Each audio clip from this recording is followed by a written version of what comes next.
Madam start कर दिया है। Okay. Welcome everyone and good afternoon.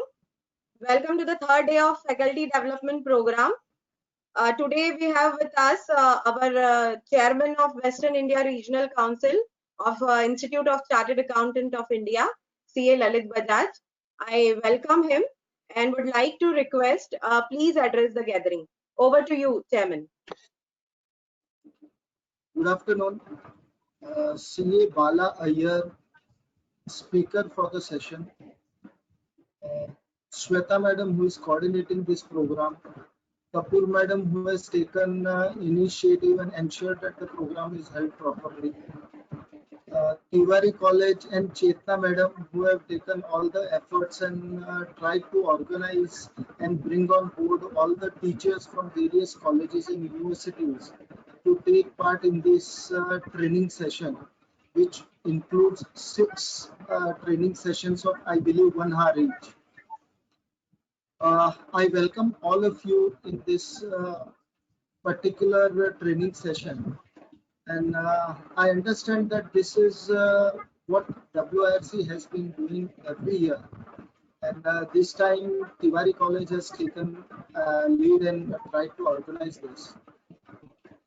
I wanted to speak to you about 2 things. One is the idea behind the subject which you have kept in this session. I believe that we want to give a proper awareness and learning to the students at large. So it is very difficult to reach out to the students of various colleges and universities. But through you, through a conversation with the lecturers and faculties at colleges, I believe that we will be able to put on the message and learning to the larger group of students. One thing which we look forward from you all is, at ICI, we have a career counseling committee, and that is one of the foremost agenda at ICI, wherein we see that whoever student is interested to come in commerce stream, we try to create an awareness amongst him that if you are coming into commerce stream, then CA is one of the best course which you can opt for. And as a career, it is a very upcoming and growing career for a student in his future. So I believe that you all will try and ensure that we are having various career counseling events at various colleges. You all will help us to conduct it. And from ICI, from WIRC, Kapoor madam and Sikwira ji and our treasurer Anand Jakotia will be in regular touch. And please see that wherever possible, we can have it. One thing this time, because of this lockdown, I don't know when will this be start. We will be coming out of this lockdown. But I think so many of the colleges have online facilities with them.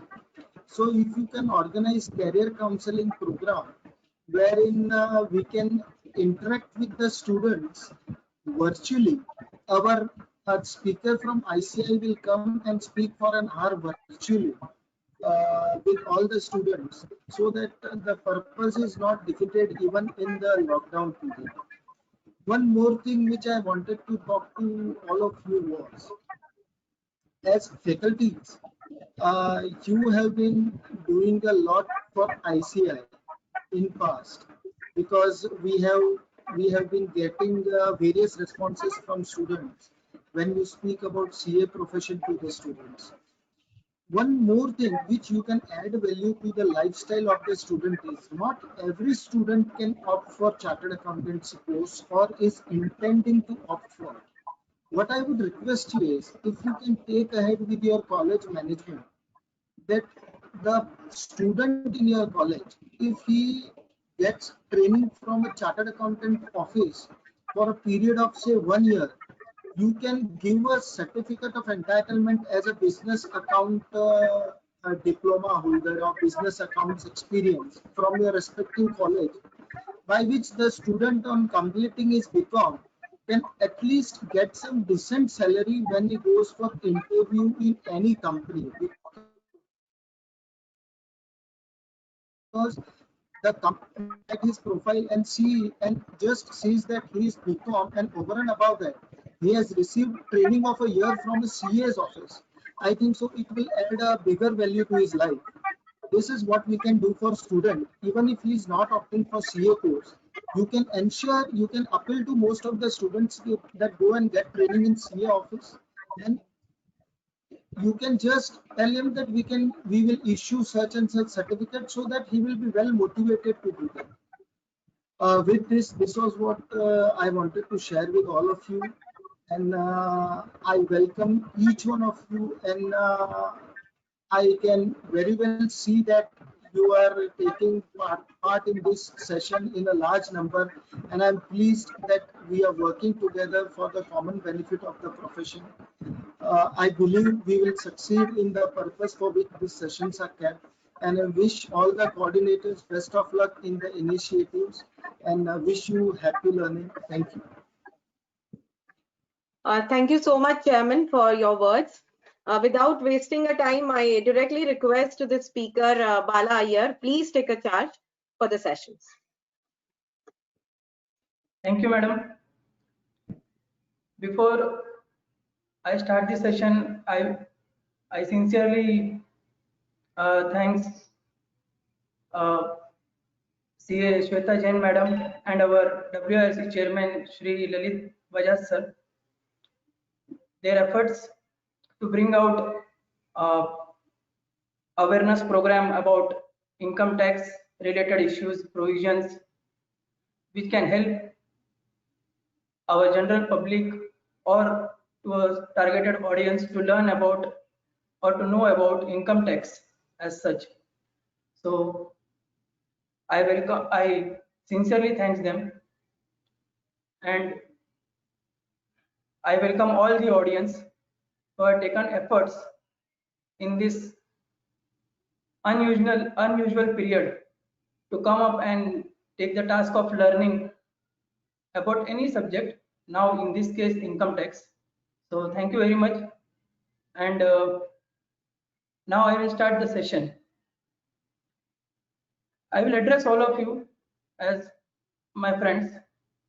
Most of you are from the teaching community, so I am just taking the liberty to address you as my friends. Thank you everyone for coming on board for this session.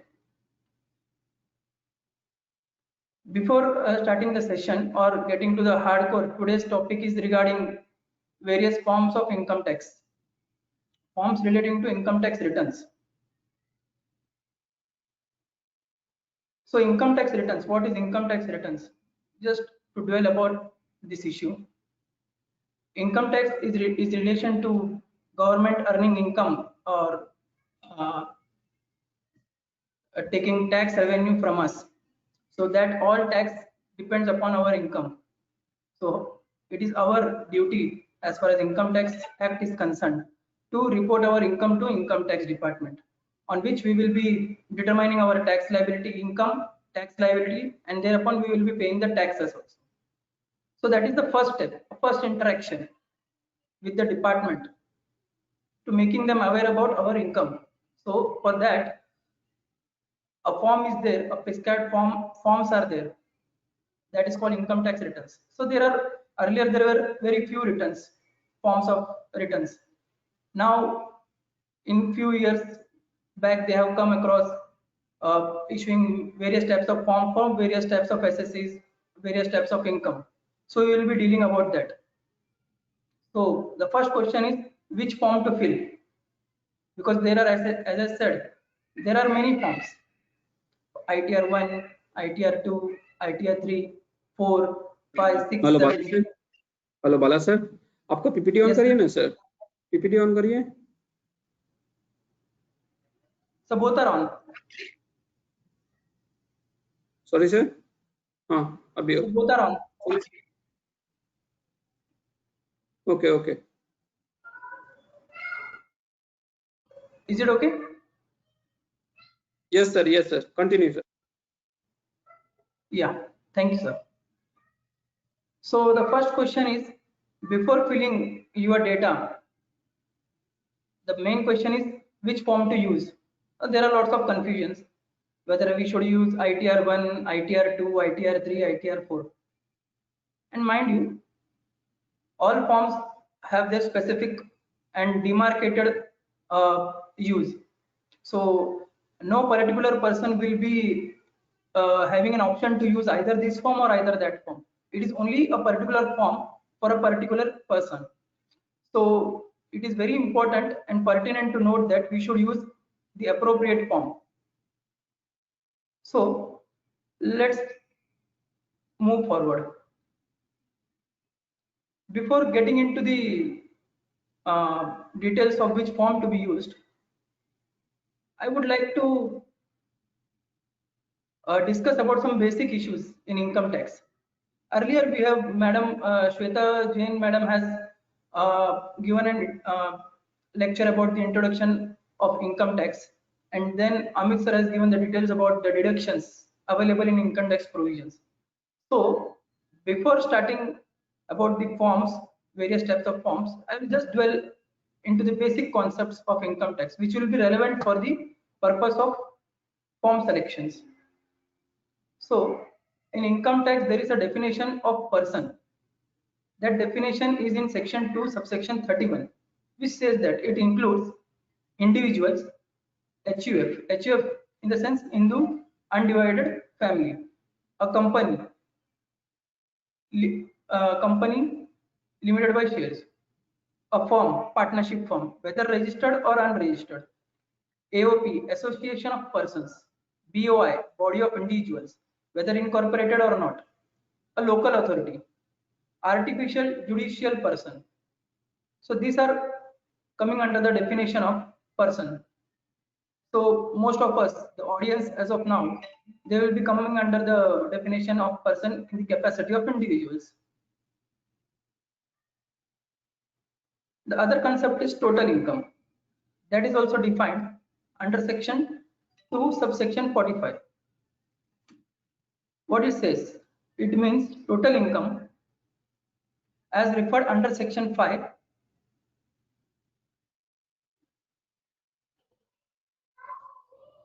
under section 5. So section 5 speaks about the scope of income, scope of total income. What all income can be taxed under Income Tax Act 1961, which is governed by the Government of India. So it is not that all the income of the world will be taxed per person in India. So there is a scope, a boundary. So that is referred in section 5, section 5, and there is section 80A, which prescribes the computation of total income as income derived after deduction available under various sections from the gross total income. So there is a concept called gross total income. From that gross total income, various deductions are available, which we have come across in the last session. After deducting all that deductions, then we come to total income. That is the total income on which tax has to be determined or tax is calculated. Then tax, and accordingly tax has to be paid. So that is total income. I hope everything is going fine. Now section 14, it speaks about the heads of income. It is also very much relevant, heads of income, because that will be helpful in determining which form has to be used. So there are basically 5 types of income, or as we call it as heads of income: salary income, income from house property, profit and gains of business or profession, capital gains, income from other source. Salary, that we all know, any income received from an employer to an employee is a salary in the hands of employee. That is taxed under the heads of salary. Specific deductions are available, exemptions are available. Apart from that, the other one is income from house property. A person earning rental income or deemed income from house property, that is income from house property. So there are some provisions, some sections relating to house property. Then comes income from business or profession. A person running business or a person running a profession, both are two different concepts. I'm not going into the details of that concept, but there are two different concepts. A person running a business might be different from a person running a profession, but both are coming under same head, that is called profits and gains of business or profession. That is the third one. The fourth one is capital gains. Capital gains, as the name suggests, that is with respect to profits earned from sale of property, which is called capital assets. So that is capital gain. And the other one is income from other source. That is the last one. That's the residual one. Whatever income which is not taxable under the above heads might be taxable in this head, income from other source. So all incomes are covered. So there is a basic concept that all revenue income will be taxed unless it is specifically exempted or specifically not taxed, and all capital income will be exempt unless it is specifically taxed. So there is a basic concept about whether all recurring income is taxed or all non-recurring income is to be taxed. So this is a broad concept of heads of income. So we will come across while going through the forms why this heads of income is very much relevant. So in the previous slide we have seen about the definition of or concept of persons. In this slide we have learned about heads of income. Now we will come to the basic concept or the basic provisions of returns of income, that is section 139. This is the provision which governs or which mandates to a person to file a return of income, which I said is the first information which we are giving to the government of India about the source of income, how much income we have earned, that we have informing to the department through forms. This is the governing section in income tax, section 139. So what does this section say? Subsection 1, it goes like this: every person, be in a company or a firm, or a person other than a company or a firm, having its total income exceeding prescribed limit chargeable to tax, shall furnish a return of income within the due date and in prescribed form. So this is the basic section. So company or a firm has to file compulsory their returns of income, whether they have earned any profit or no profit, or they have earned a loss or incurred a loss, they have to file their returns on a compulsory basis. Apart from that, any other persons. So if we go with the definition of the persons, so barring this category of company or a firm, the other persons are required to file returns if their total income exceeds the prescribed limit chargeable to tax. So that is why I discussed earlier in this slide regarding the definition of persons as well as what do you mean by total income, because these both things are relevant in section 139, and they shall file the returns of income. So it's mandatory to file returns. For company and firm, it is very much mandatory, and for persons other than company or a firm, if their total income exceeds the prescribed minimum limit, which is chargeable to tax, which is around 2,50,000. So about that, if you have got a total income, then you have to file your returns within the due date and in prescribed form. So here the words are very much clear. It is about the prescribed form. So every person has to use the appropriate form. It is not that we can use any one of the form and then file the returns. It is not possible also, and it should not be done also. So we have to see which form is applicable to us according to our category and according to our income source of income, heads of income. Because in that way the form has been bifurcated, various forms has been demarcated. There are some proviso attached to this provision, to this section. The first provisos deal with compulsory returns. If a person mentioned in B, see there I have in the slide itself, company and firm are coming under A, and B, any person other than company or a firm. Even if their total income, as I said earlier, their total income should exceed the prescribed limit, then only it is compulsory to file return. But the provision or the first proviso says that even if the person mentioned in B, though they are not required to file return, but who resides in notified area and fulfill certain conditions, they are required to file compulsory returns. So what does that mean? A person notified areas, this notification will be issued by Board of CBDT, direct taxes. So if they have notified some areas, so even if a person in the sense not other than company or firm, suppose an individual who is residing in a particular notified area, even though his total income doesn't exceed the amount chargeable to tax, but if he fulfills certain conditions, I am not going into that conditions, that anyone can go into it.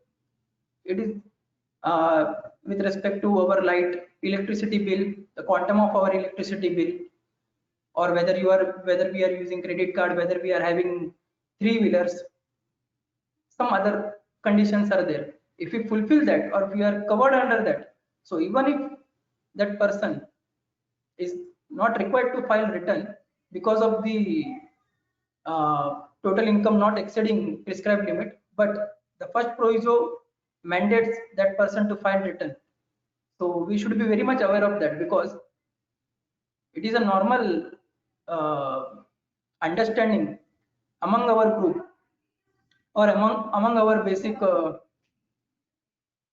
this thing understanding that returns has to be filed only when our income exceeds the certain prescribed limit. So even if it is doesn't exceeding that limit and we are staying or we are residing in that particular area and fulfilling certain conditions which are laid down in that first proviso, then also we are required to file returns. Then the fourth proviso, it deals with the compulsory returns relating to RONOR, that means resident other than not ordinarily resident.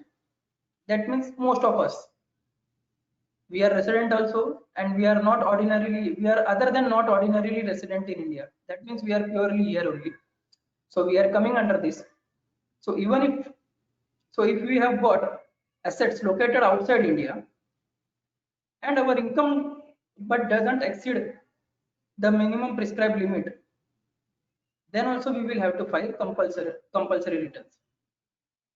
So we have to be very much careful.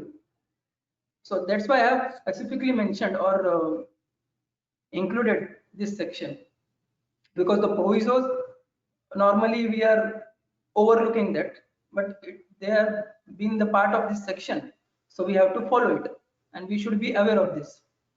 Then the sixth proviso, every individual HUF, BOI, body of individuals, or artificial judicial person shall furnish return if the total income before availing deduction under section 10, 10A, 10B, 10BA, 54, 54B, 54D, 54EC, 54F, 54G, GA, GB, or chapter 6A exceeds the maximum amount not chargeable to tax.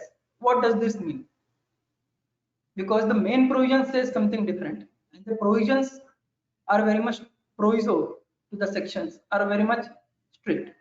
What does that mean?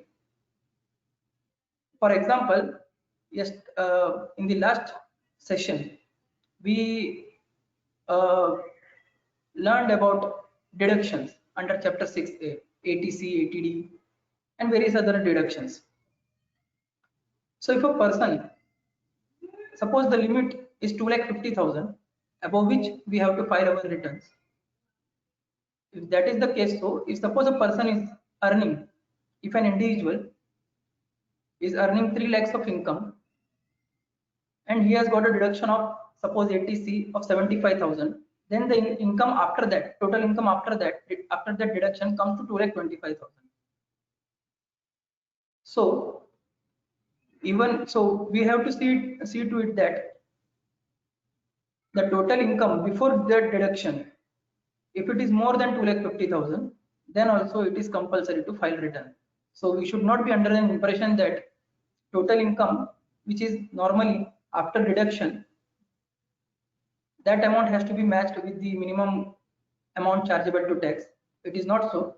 We have to see to it that proviso, sixth proviso is also to be followed. Suppose a person is here it is mentioned section 54, 54B. This all 54 sections, section 54 and all other 54 related sections are relating to capital gain exemptions or deductions, to be rightly said. These deductions are with respect to reinvestments.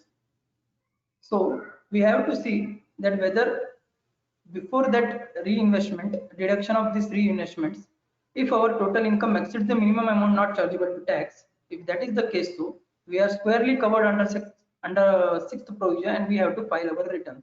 So that's why I specifically included this proviso, because normally it is understood among the society that the main proviso, which is the subsection 1 here, person other than a company or a firm having total income exceeding prescribed limit chargeable to tax.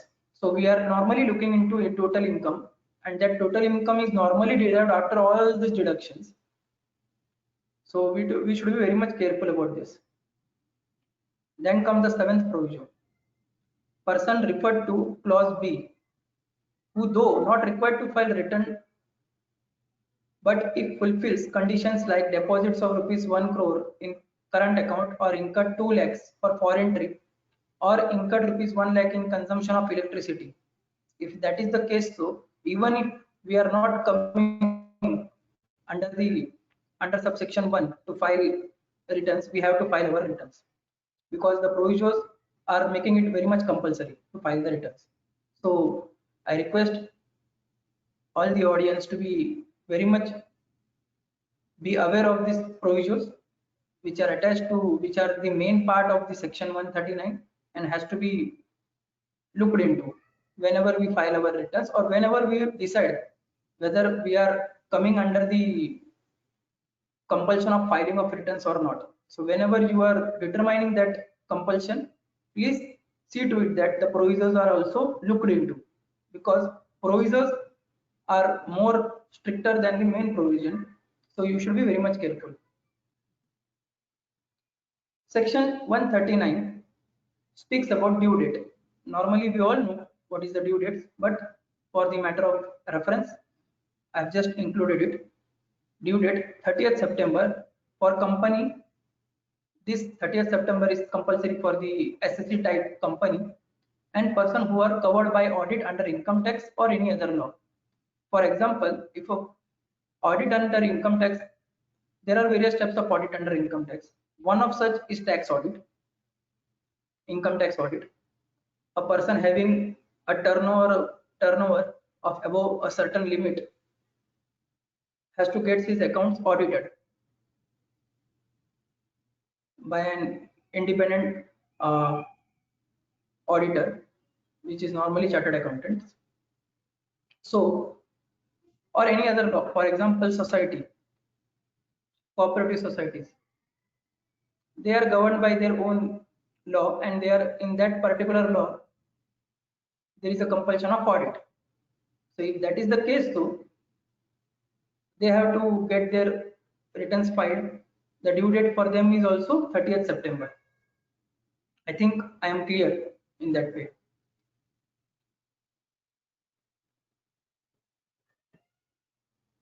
Then there is other due date 31st October. Persons covered by first proviso. This is something unique. First proviso to section 139. That is, just I'm going backward. The first proviso is this one. Deals with compulsory returns if a person mentioned in B, though not required to file return, but who resides in the notified area and fulfills certain conditions. If that is the case, though, for them the due date is 31st October, and the other due date is 31st July. For others who are not covered above, so that means all salaried people, all salaried individuals, and other business people who are not under audit, under income tax also or under any other audits, they are required to file their returns by 31st July. So these are the 3 due dates. There are other due dates also in section 139, but I am not going into that specific. What are generally used or required, I am going into that. Then there is subsection 4, 139 subsection 4. Belated returns can be furnished before the end of the assessment year. What is belated? Returns filed after due date but before the assessment year. For example, as far as financial year or the previous year 1920, which has ended at 31st March 2020, the assessment year is 2021. So for them the due date might be 30th September 2020, 31st October 2020, 31st July 2020. And if we cross that due date and then we file our returns before 31st March 2021, that returns will be called as belated returns, filed after due date, but before the end of the assessment year. Then there is section 139 4A. It is regarding charitable and religious trust or religious trust. They are required to file their returns under section 139 4A. And section 139 4B, it's related to political party. So they are also required to file their returns. Then comes section 139 5, subsection 5, revised return. In revised return, it relates to if a person has filed returns within due date or after due date. That is belated return under section 139 4, which we have discussed now. If we find any omission or error, we can rectify it by filing revised return, but that has to be done before the end of the assessment year. That means for financial year or previous year 1920, that means assessment year, for that assessment year is 2020-21, we can file before 31st March 2021. So that is revised returns. So broadly these are the types of returns and these are the due dates, which we should be careful about. We should know, because there are penalties for late filing of returns also. So we should be aware of that.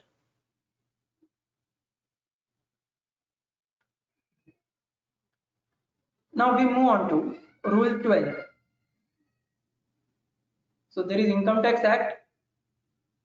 That act is vehicled through rules, and in that rule forms are prescribed. So this Rule 12 is governed or mandates or prescribes the forms. The prescription has been mandated by section 139, and Rule 12, just to make it workable, the forms are mentioned here. So these rules prescribes form, namely ITR 1, which we normally call Sahaj, ITR 2, ITR 4, Sugam, ITR 3, ITR 5, ITR 6, ITR 7. So these are the broadly the forms of income tax returns, which an assessee, depending upon the source of income and depending upon the type of the assessee, has to file the forms.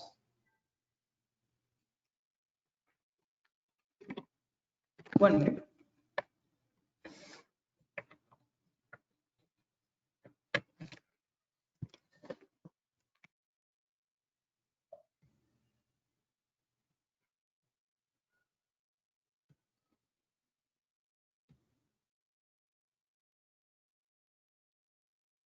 All the above forms is applicable.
You start I think अभी screen और आवाज भी I think आ रही है, आप बोलिए एक बार। नहीं, म्यूट पे आवाज नहीं आ रही है।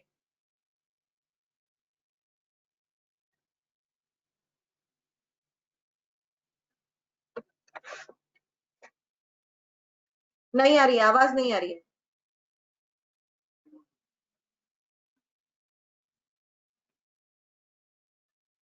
श्वेता मैम, उनका नेटवर्क का प्रॉब्लम आ रहा है। अच्छा, बाला सर because, एक बार वापस बाला सर एक बार मैं आपका माइक म्यूट किया अभी, वापस आप माइक ऑन करिए। हाँ बोलिए सर। नहीं आ रही है। माइक म्यूट है उनका। सर आप बोलते रहिए सर, नेटवर्क का इशू आ रहा है उनके साइड से मैडम, इसलिए उनका आवाज रुक रहा है। हाँ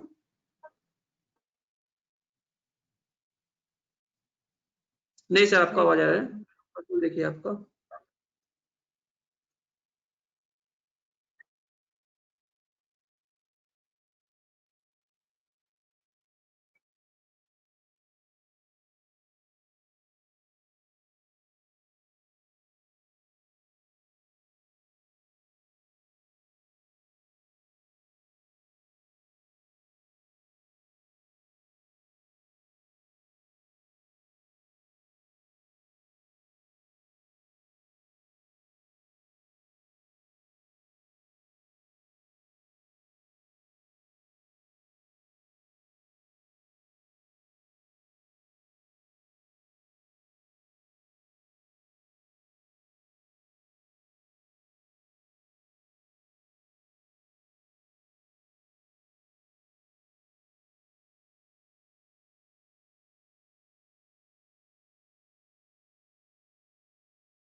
हेलो, अभी आ रहा है?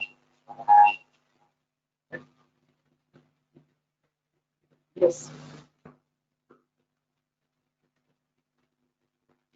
Sorry for the inconvenience.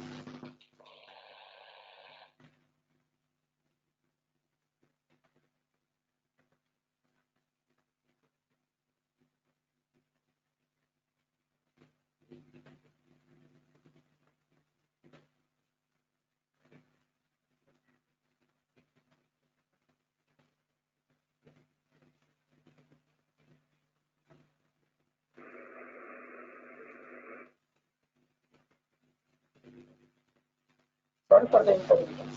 Now we will move forward. As I said, in section, in Rule 12 speaks about the various forms which has to be used. All the above forms is applicable according to the type of the person's residential status and heads of income. Bala sir थोड़ा mic का wire निकाल के अंदर बाहर करेंगे ना sir तो थोड़ा सही हो जाएगा सर, आपका हेडफोन का जो भी है.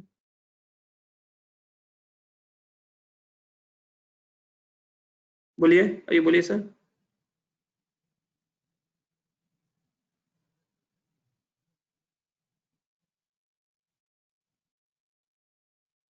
बोलिए बाला सर, बोलिए.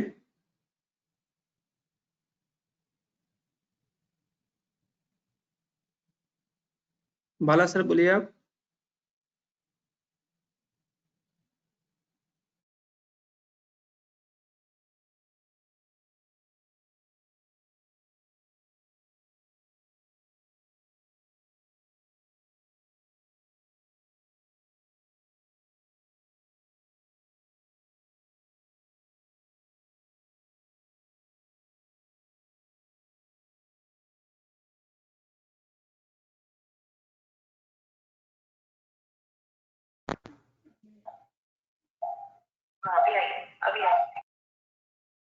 अभी आ रही है आवाज? Yes. Okay.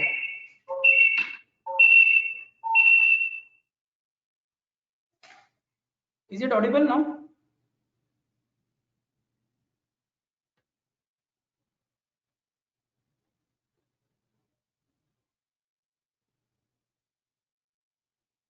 Hello, is it audible now?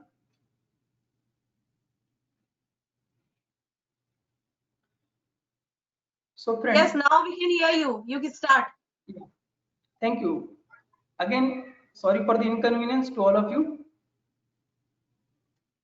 So as far as Rule 12 is concerned, we have to be very much careful what type of SSC we are, what is our residential status, and what is the heads of income which we are willing to inform to the government of India. So accordingly, the forms has to be selected. And here you see sub-rule 5. It is mandatory for us to furnish returns in appropriate form. So sub-rule 5 of Rule 12 speaks explicitly clear that we have to use forms which are exclusively applicable to us. So we should not use any form. So we have to use particular forms which are applicable in our case. So we should be very much careful about that. Now we come to the first form, ITR 1, Income Tax Returns Form 1. Now we will discuss who are eligible to file this form. So the points are to whom it is applicable. Individual residents other than not ordinarily resident in India. That means all residents in India has to file ITR 1. So it is applicable to resident individuals. Mind you, if you go through the definition of persons, there are various types of persons. So in that, we have to, this form is applicable only to individuals, and that to residents other than not ordinarily resident in India. And the income should not be more than 50 lakhs. So if it is more than 50 lakhs, ITR 1 cannot be used. If we are not individuals, ITR 1 cannot be used. We are individual, but we are not ordinarily resident in India, or we are non-resident. Then we can't use ITR 1. So ITR 1 can be used only by a person who is individual and resident other than not ordinarily resident in India, having income less than 50 lakhs. And what are the heads of income? He might be a salaried person, so earning salary income, that is fine. You can file ITR 1. Or one house property income. You have got one house property, so you can file ITR 1. Or income from other sources other than winning from lottery or activity of owning and maintaining race horses. So you can file ITR 1. So in that case, if you are having heads of income other than salary and house property or income from other source, that means if you are having capital gain income, you can't use ITR 1. You are having business income, you can't file ITR 1. You are non-individual, you can't file ITR 1. Your income is more than 50 lakhs, you can't file ITR 1. So these all conditions are applicable at the same time. It is not or, it is and. So you have to be very much careful about which form is applicable to us, because Rule 12 sub Rule 5 mandates that we should use proper form according which is applicable to us, and what is applicable to us has to be determined with this eligibility criteria. Suppose we have got two house property, then also ITR 1 cannot be used. So income from house, income from other sources. If you are earning from winning from lottery, we have got a lottery income, winning from lottery income. So in that case also we can't use ITR 1. So that is regarding eligibility. Who can file ITR 1? Now ITR 1 who are ineligible to file ITR 1. Also I want to mention one thing. As of now, ITR 1 and ITR 4 is only for assessment year 2021 is only notified by the department CBDT. So whatever eligibility or ineligibility I will be discussing, I will be discussing with respect to assessment year 1920, not 2021, as it is mentioned here. It is, though I have mentioned here 2021, it is only for ITR 1. Otherwise, all other forms I have used the eligibility or all the criteria has been used for assessment year 1920. So whenever the new forms will be notified, we have to see whether there is any extra criteria mentioned therein.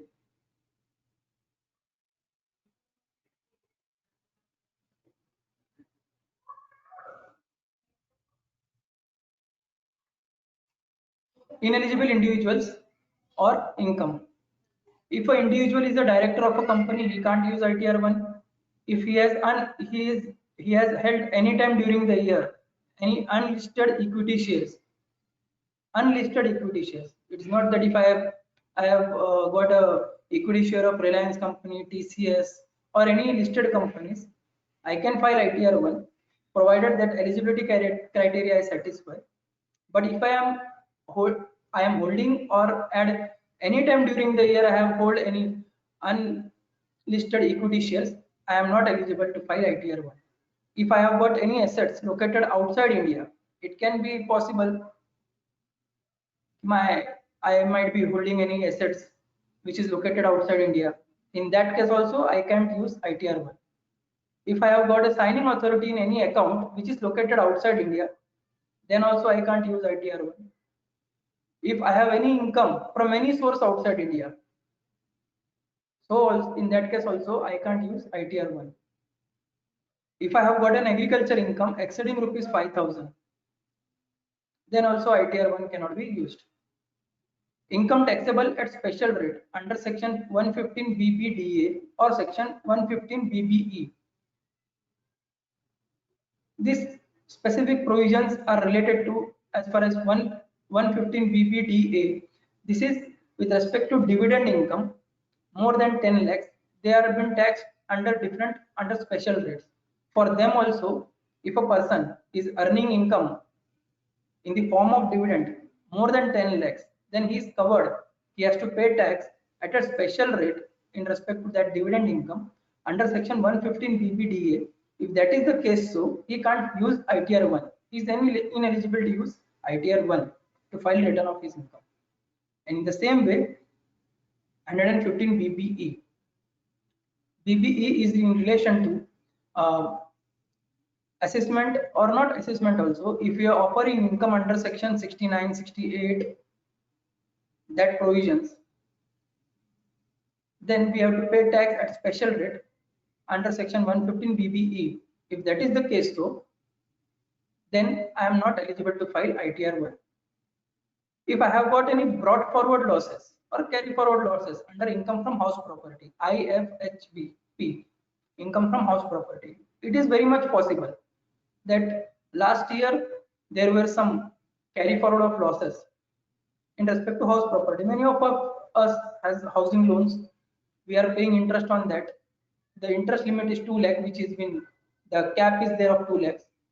So we can carry forward some losses. If that is the case though, we can't use ITR 1, because in ITR 1 there is no provision of having a deduction of losses of earlier years. In the same way, if in the current year we want to carry forward some losses which are not covered under current year, which are not set off under current year, then we have to carry forward that losses.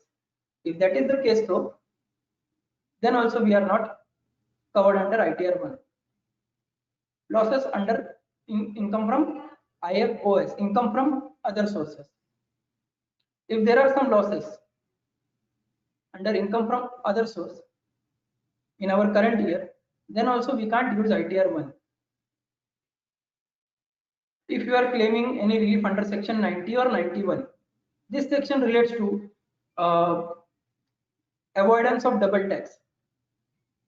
If a resident who is resident in India is earning income outside India, or he is earning income in India, but he is paying tax on that in a country outside India, so naturally he will be taking some benefits to avoid double taxation. He can't pay tax in all the countries with respect to same income.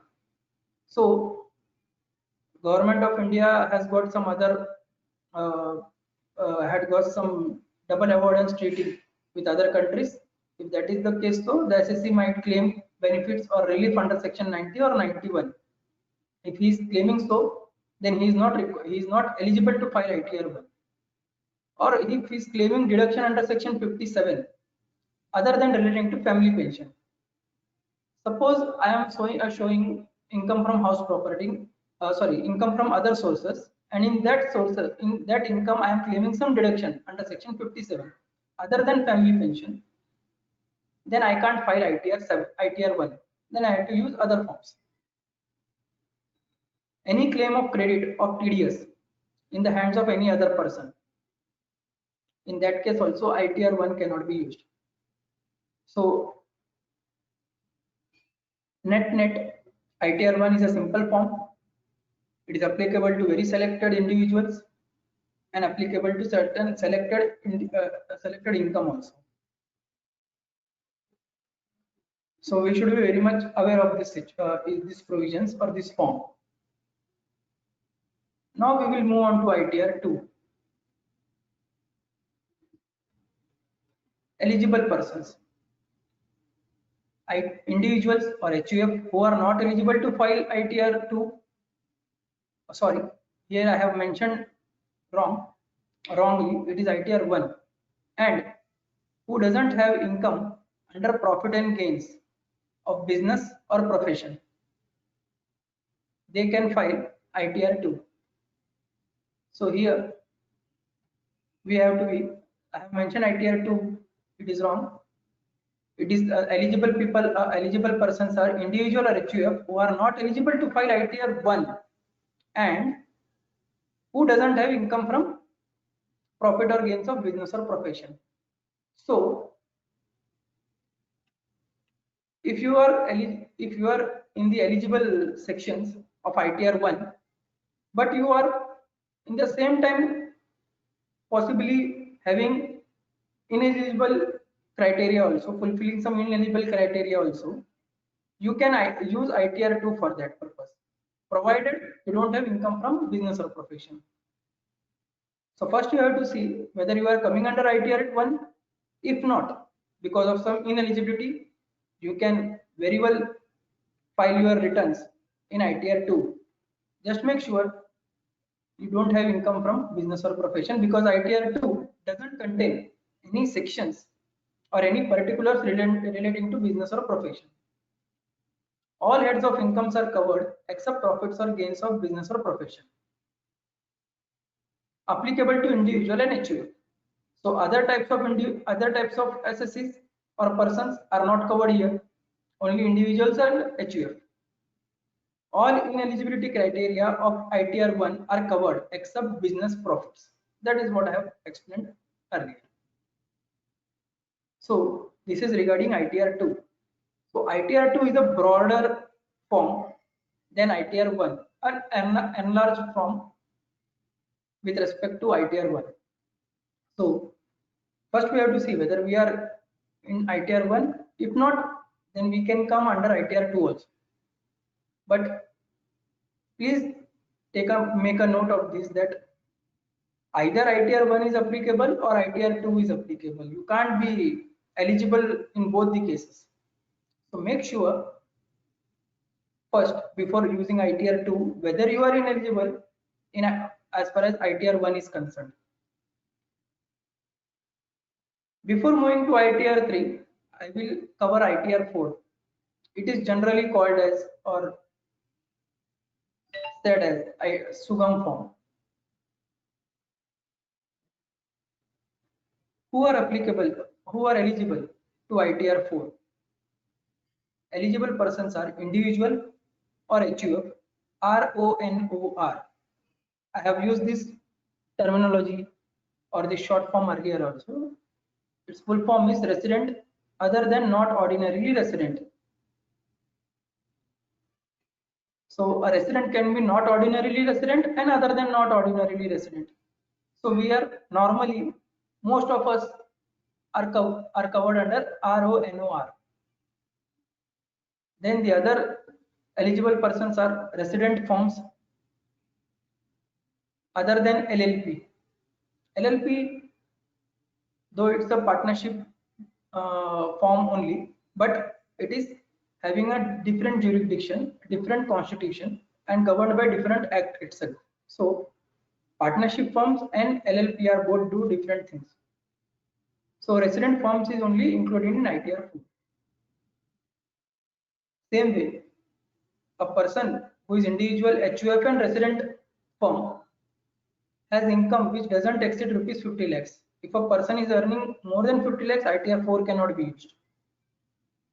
Heads of income, income from business under presumptive basis. Section 44 AD or section 44 A.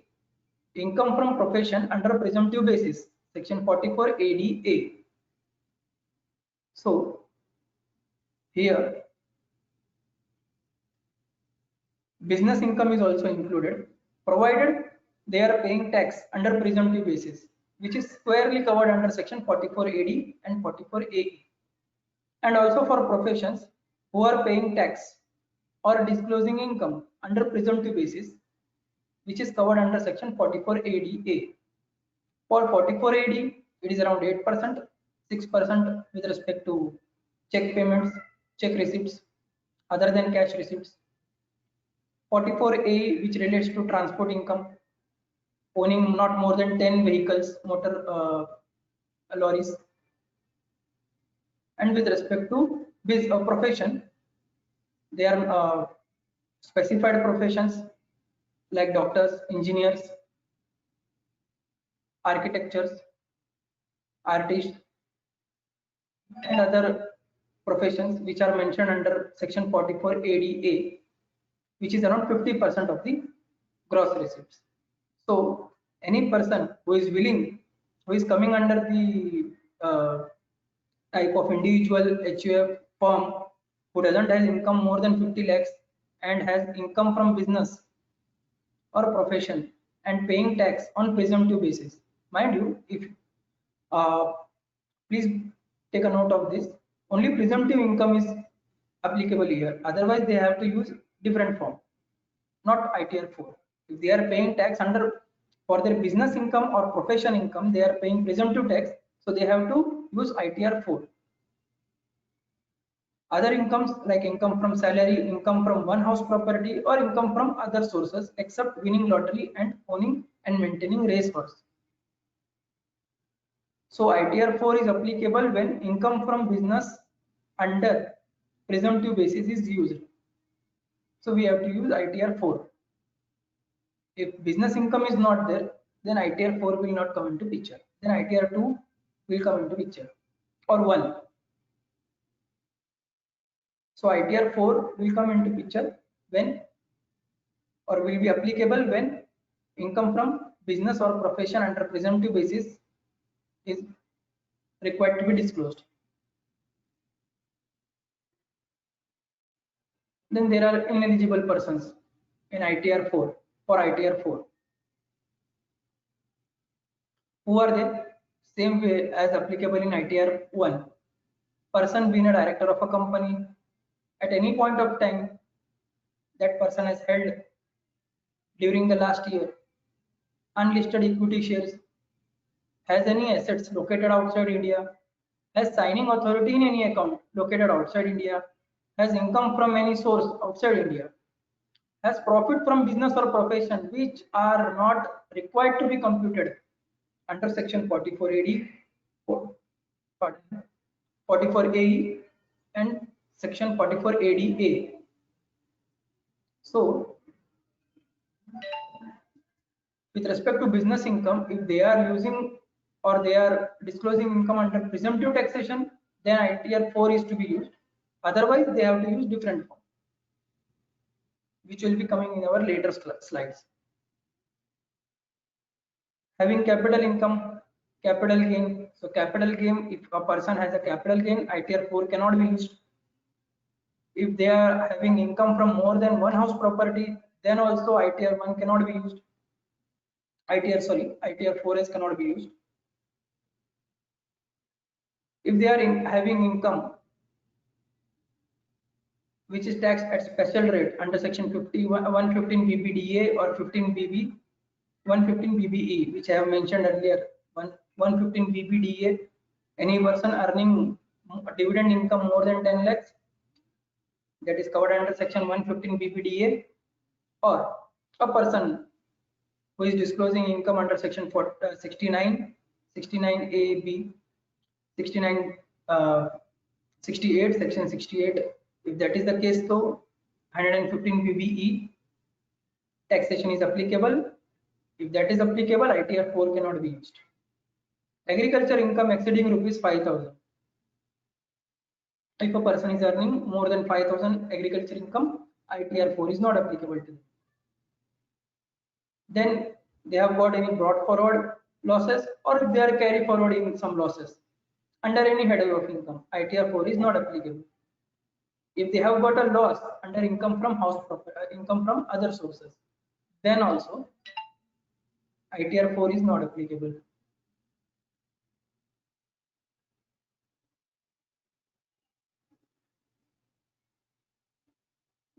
Or if a person is claiming any relief under section 90 or 91, claiming deduction under section 57 other than relating to family pension, they are also not applicable to use, ineligible to use ITR 4.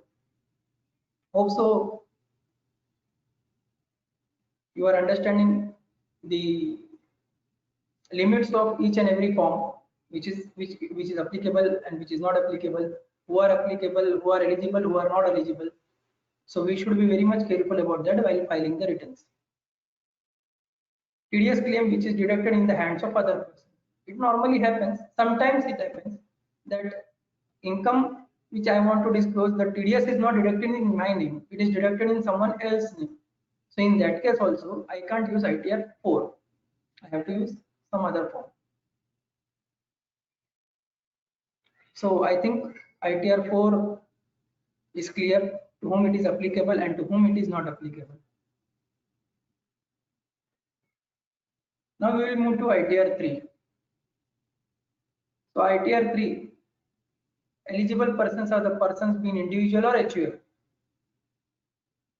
So here it is not firm, only individual and HUF, who are earning income from profits and gains of business or profession, and such person is ineligible to file ITR 1, 2 and 4. That's why I have taken ITR 3 at a later stage than ITR 4. So if a person is not eligible to file ITR 1, 2 and 4A or ITR 4, and if he is an individual or a HUF earning income from business or profession, then he has to use ITR 3. So this is the only criteria of eligibility of ITR 3. Then comes ITR 5. Eligible persons are firm, LLP, AOP, LLP Limited Liability Partnership, AOP Association of Persons, BOI Body of Individuals, AGP,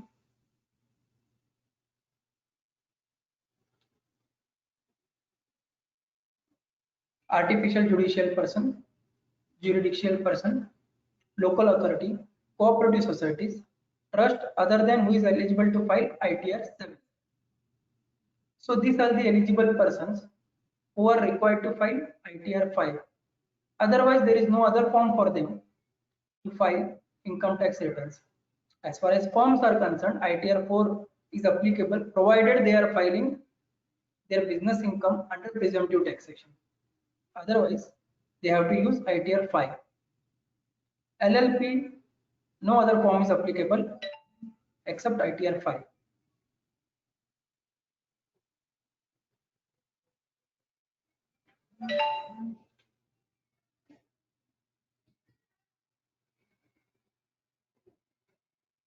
AOP, POI, AJP, local authority. So they are only having this only. This is the only form applicable to them.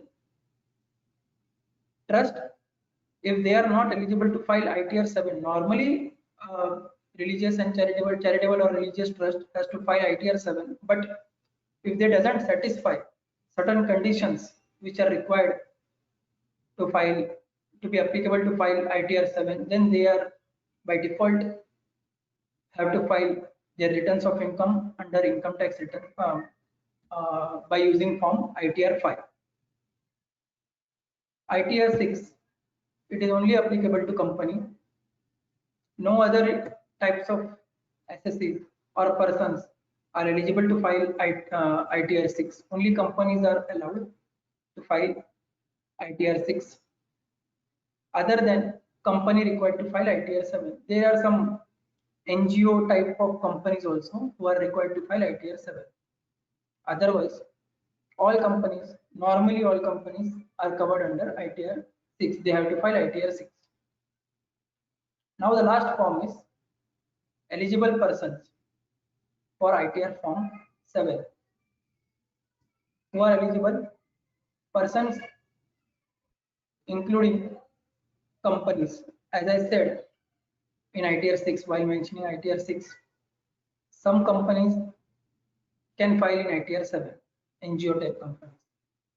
So persons including companies who are required to file under section 139(4)(a), that is charitable or religious trust, 139(4)(b), political parties, 139(4)(c), news agencies or other organizations. Other organizations, namely all PM funds, all type of government funds or local authorities who are exempt, they are required to file ITR 7.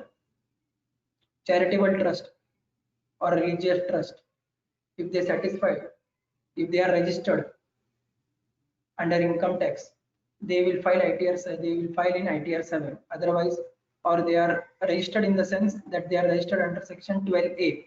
So they are required to file in ITR 7. Otherwise, they will also have to file under section ITR.